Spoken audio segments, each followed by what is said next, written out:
Hello， 大家好，我是新龙门客栈的长草。Hello， 大家好，我是新龙门客栈的老烟狗。蔡明六。我闯工吧，老烟狗不太礼貌。没关系，没关系，没关系，你对自己不礼貌没关系。你长草，为什么我是老烟狗？你自己说的呀。我闯工。好。接着奏乐，接着舞。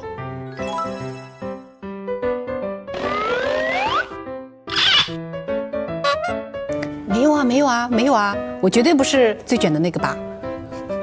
每个都对，每个都卷，每个都卷，每个人都很想要努力的做好。昨天晚上我们不是今天演出嘛？昨天晚上他约我们吃个晚饭吧，在一个山里骗去了。对，为了就是对戏嘛，然后我们边吃饭边对戏，还在那个树林里面打架。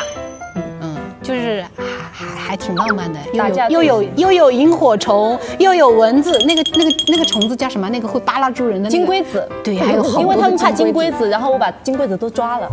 对。就是我以前可能比较卷，然后呢，经常半夜就是可能要想戏啊、默戏啊、练戏啊，睡着开始了。他现在就是报复我。我本来睡眠就不太好，我好不容易昏要欲睡的时候，他就开始跟我聊，然后开始唱给我听。他一唱给我听吧，听不下去了。不是，我就是那种，我如果听到有问题，我就忍不住，我就要讲，我就要说，一说一讲，我就精神了。然后我那一晚上就完了，他就经常如果出去演出，他就睡在一起，他就这么折磨我。不是折磨，主要是我不够嘛。然后我要不跟他说话，我如果那几天嗓子不太好，我不跟他说话，我说我嗓子不太好，然后他就说我变了。你不爱我了，你不爱我了，没有爱了，没有感情了。不是，不是，主要是那个时候已经12点多了。我们俩练习，你练习的时候有12点、1点、2点、3点、4点的区别。我不跟你交流，我不强制你。那就是。没有，他就是属于半夜，我以为他睡了，然后突然间半夜就叫来的人，所以你也得想戏嘛，我们付诸于行动。好，我很愿意这样子，就是与你共同成长。他虽然骂要骂，但是还挺开心。也没骂我骂。对，我什么时候骂你了？你在镜头面前好好说话。没骂，我的错，我乱说话。我觉得你们俩好像反过来了。确实是的，但其实也反过来。真的，朋友就是这种关系嘛，谁需要的时候谁那个一下嘛，对吧？所以有时候挺欠的。对，我就是有点欠。看起来在生活里就比较的偏白痴一点。只有一点白痴，也没有很白痴了。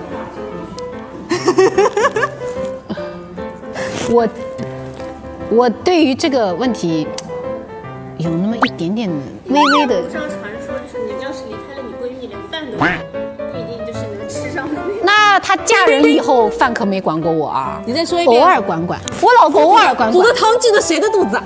也没天天煮啊，就偶尔煮一下，是不是？我跟你讲，我喝10顿，你喝8顿。江湖传闻，我离开了你连饭都吃不上，那是不是？那也是，那不至于。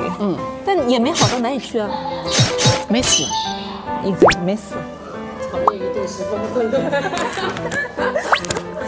半斤对8两啊。还好。早晚没有，不要江湖传言，只要是传言80%都是假的。对。肯定长草啊。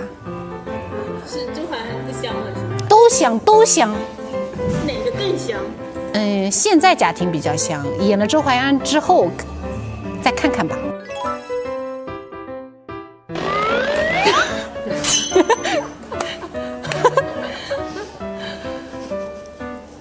我不看你。不应该说是什么邱莫言啊、金镶玉的，怎么到我这里来问题不一样了？是的，我们这里的问题到你这儿就是义父跟金镶玉之间做选择。金镶玉啊，我选义父。金镶玉，因为义父在这儿。没事，义父是兄弟懂事。千户。我对千户一见钟情。原先分配我过来是演刁不玉的，然后当时我坐在那里看他们演千户，我说天哪，这个角色就脑子已经开始浮想联翩了，我觉得好有意思，真的好有意思，我就恨不得我下场演一下。但曹嘛，对我来说一开始挑战难度太大了。天下第一，一个他是我的基本功，其实在我们这一帮人里面算最差的一个。那说句实在话，我跟优秀的卷王们在一块，我只能比他们更卷。我老公说，认识我那么10多年，从来没见过半夜在小区里，人家都问我你是少林寺的吗？对对对，我也是，我认识他外面遛狗的人，我认识他这么多年啊，这么多年，我们当同学这么多年，学医那么多年，第一次那么认真。虽然我觉得我还是演的不咋地，但是我也觉得非常有成就感。这帮人啦，每天都在调整，就每天我今天怎么样，明天再调整，就是其实是在不停的进步和叠加的过程。我就是会觉得，虽然我今天不够，但是我觉得我过段时间我还是有可发展空间的。他老是跟我说，不要急，一口吃不成胖子的。对对对，他对自己的要求就是今天发现问题，明天就好像自己必须要改掉，然后就是要完成的100%。我说不要把自己当天才，要给自己一个进步的过程。他就忍受不了这个过程，然后开始对自己不满，那种情绪对自己其实进步是没有帮助的。但是他会很及时的打醒我。他的打醒呢，现在来的很直白，以前他是委婉的劝，后来发现可能对我这个人思维模式不太受用。我也很难的，我要是对他直接一点、严厉一点，就是因为我是她闺蜜，她会不高兴。然后呢，我觉得你最近太严厉，我少说一点，她又不高兴，她觉得你居然不对我提出问题，你不管我，就是闺蜜间的那种作。对对对对，一个不对，你不爱我。我现在已经掌握好这个平衡了。该凶的时候凶哦，该严厉的时候严厉，该怂的时候怂。是。立马倒。OK， 我走了。你不在我害怕，不用怕。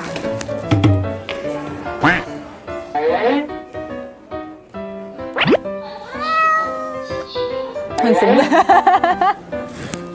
我长草不在，我是个孔。还是蛮难的，因为他出场时间其实不长，然后你要把他人设立住，还有什么天下第一那种气场立住，那我就得自己找自己的风格。害怕，因为排的时间很短，导演其实给的空间很大，他就说根据自己的感觉来。然后我是一个很纠结的人，我觉得这个人物是一个很复杂的人物，我的能力还够我去把他的复杂体现出来，因为我不觉得他是个纯粹的坏人。包括对那个杨宇轩，他肯定都是有不一样的情感的，英雄惜英雄嘛。导演跟我说，他说先不要想那么复杂，你就想着你是天下第一。我当时说我不是天下第一。我那时候最多的一件事情就是拿着剧本，我不懂他，我不懂，我想演千户，我看不懂他。就是因为我觉得他可挖的东西，他台词哦，我觉得编剧台词写的真的很妙，他可以挖的东西好深哦。就你今天他是这样的理解，明天是这样的理解，然后我就混乱了。就我自己还在自己矛盾打架中，就这样子。我很开心，因为他可以叫我爹。我每次最开心的就是对戏，来叫爹。说啥？欢迎大家来我们龙门客栈观看演出。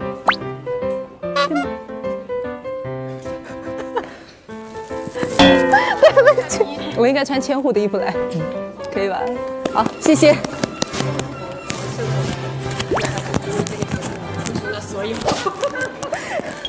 现在人越来越多了，我又开始社恐了。